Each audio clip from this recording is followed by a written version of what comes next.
I want to talk about this hit viral video that you had. Hit Yo Brimmin. We dropped that 2012, 12? Okay. but the 2012 version wasn't a video, it was just me and Fingers, because the original song was me and Fingers. And that song was on YouTube, but we shot the video after that with the remix rendition with G-Nut, everybody else for the video. That had Tiny Wrench, that had Tiny Fingers. Wrench, Fingers, Gladiator Nino, Lil Nino, Big Nino, my crime me on my bank robbery.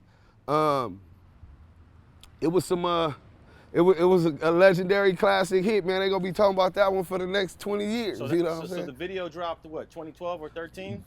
January 26, 2013 on YouTube. Okay, and now you said that you had caught this case with the when you was January the 3rd. pimping case. January 3rd. Yeah, even though I didn't get It pimping wasn't a allegations. pimping and pandering case, but No. you was pimping at the time. Right, and they mentioned it in the transcript Okay. that it was suspicion of it. Were you back to that? Were you concerned they were going to charge you with the pimping and pandering? Yes, Yeah. because it was in the transcripts that they said they're insinuating that they're thinking about bringing those. She been caught on Lancashire, Miami.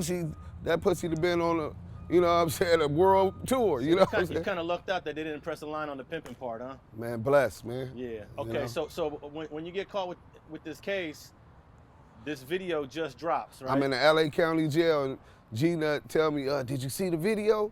I'm like, no. I said, did you register it? Right? ISRC, UPC encoded, digital fingerprint, so it could bring all the money. We want other people to put it up because it's gonna bring the money back to the thing. Yeah, you copyright. So now I'm thinking my royalty checks is finna be good. What? G-Nut he wasn't registered with ASCAP, BMI, or CSAP.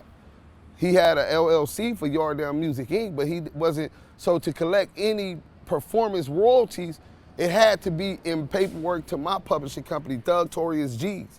Active Chucks is my entertainment company. My publishing company that collects royalties is Thugtorious G's. He's supposed to register that song, the video, everything through my shit. He didn't do it. You know what I'm saying? He's happy for the fame. He was on. You know what I'm saying? We getting booked for shows. We was getting booked for shows before that for about 2 years prior. You know what I'm saying? Shout out DJ J Bling. He was instrumental in a lot of different people. Lancaster, Apple Valley, all of Hollywood. You know what I'm saying? We was doing shows with Joe, opening up. We was doing shows with Ty Dolla $ign. You know what I'm saying? So, and High Power Entertainment, we was really grinding on that. Me and G-Nut ended up becoming business partners, so to speak. I would handle more so the business aspect. As he works, he don't got it, he'll come with finances. He had his studio, and I would manage Fingers specifically. I was managing Fingers at the time we did that song. Were you able to still do any of this stuff while you were incarcerated, while you were in the county jail? Yeah, not in the county jail. I was on a bus going to court one day, and the nigga from Avalon was like, hey, homie, your homies got this song out there right now. That's my ringtone. A nigga from Fire Trey Avalon, big old buff nigga. I'm like, what? He like, man, I fucks with that. The homies was tripping, like, damn, I get it, it's hard, but my nigga, that's your ringtone? He like, nigga, it's just a dope song. I was like, damn, I'm like, bro, that's my song. You know what I'm saying? I'm on the county jail bus, and he was like, what you mean? You love that song? I'm like, no, like, I made that song, bro. People wasn't believing you, huh? Nah, the homies from 20s and them was already calling, and they, you know, the black, it was popping like the Brim shit hard. You know what I'm saying? Shout out to everybody on the Hit Yo Brimmin remix. But originally, me and Fingers had did the song. Like I said, we released that in 2012. The video is what blew up. Visuals is everything. Now your video was sort of like a spinoff of a couple other videos that was Hit Yo Ricky. What was the original? The first one was Hit Yo Ricky, right? And then the 60s came out with Hit Yo Rollin. Yeah. And I'm doing shows with Ty Dolla $ign at the time, Joe Moses. I'm like, nigga, these niggas is on. I gotta come with a motherfucking hit, right? We trying to do songs that's more ratchet music, and the movement was going on at the time. So we mixing that in with the party function music. Not just gangster music, where it's just slow and a hard beat. No, we want function music that if you go to the function, you in your car, shit is turned up, and it's still gangster though. So we started fucking with Track D beats, and we got DT make hits. But So I come pull up in the hood, the young homie on the block, he like, rest in peace, Lil G Active. You know what I'm saying? He got killed. But he like, big homie, you need to do the hit Yo Brimmin. You know what I'm saying? I'm like, man, fuck some gangbanging. I've been gangbanging all my life. That shit ain't gonna get us nowhere, bro. I'm trying to make a hit. He like, bro, them niggas, you gotta see their video.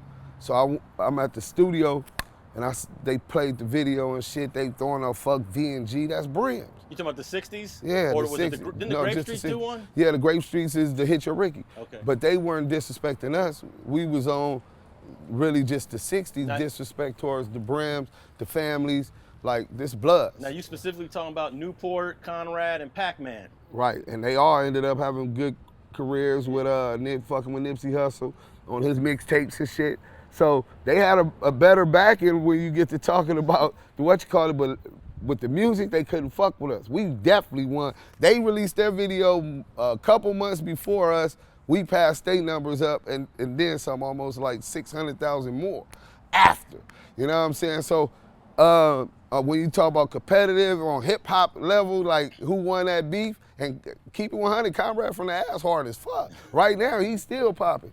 You know what I'm saying? He dope. He really got lyrics and all of that, but AOB Fingers, G-Nut, Gladiator, Nino, them niggas was in their prime, they was in their peak, and they really walked the streets hard more than that. Newport ain't really, you know what I'm saying? He just turned down a little stretch fade. So Newport ain't like, you know what I'm saying? He from over there, but he wasn't a gangbanger. You not gonna take fades and do all that, you gonna be disrespectful. He the one that was disrespected. I'm the only nigga on Hit Your Brimmin that disrespected. Go peep that, the only one. One thing for Dog, I don't sugarcoat shit. Yeah. He ducked that fade from Lil Stretch. I got the pay-per-view shit. He tried to put it off to another nigga from 60. That's one thing. If somebody took his gangster away, he took that away by his reaction. If a non-response, a penitentiary term, a non-response, that's how niggas gonna perceive you. That was his action. I'm just calling the ball and the strike a strike. I'm not gonna sugarcoat that.